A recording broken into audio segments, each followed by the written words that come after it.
हनुमान चालीसा 28वीं चौपाई। संकट से हनुमान छुड़ावे, मन क्रम वचन ध्यान जो लावे।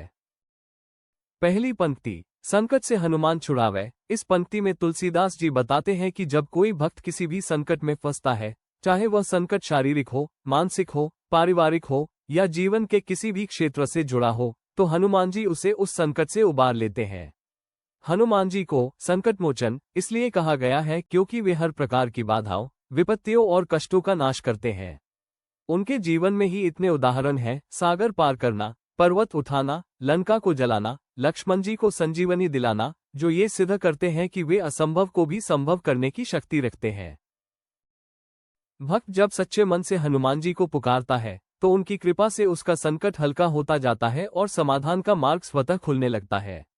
ये पंक्ति हमें यह विश्वास देती है कि कोई भी समस्या कितनी भी बड़ी क्यों न हो, यदि व्यक्ति हनुमान जी की शरण में आए तो वह संकट से अवश्य मुक्त होता है।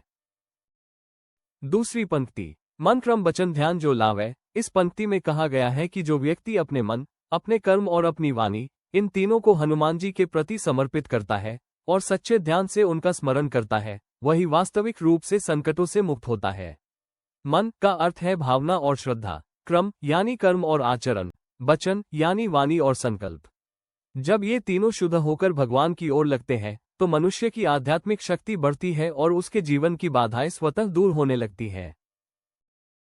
ध्यान करने का अर्थ केवल आंखें बंद करना नहीं है, इसका अर्थ है हनुमान जी के गुणों, उनकी शक्ति, साहस, विनम्रता और भक्ति को अपने जीवन में धारण करना। जब व्यक्ति मन से हनुमान जी को स्वीकार करता है, कर्म से धर्म का पालन करता है और वाणी से सत्य व सद्भाव रखता है, तब हनुमान जी उसकी हर कठिनाई का निवारण कर देते हैं। इस प्रकार यह पंक्ति बताती है कि सच्ची भक्ति वह है जो मन, कर्म और वाणी तीनों में एक साथ उतरे।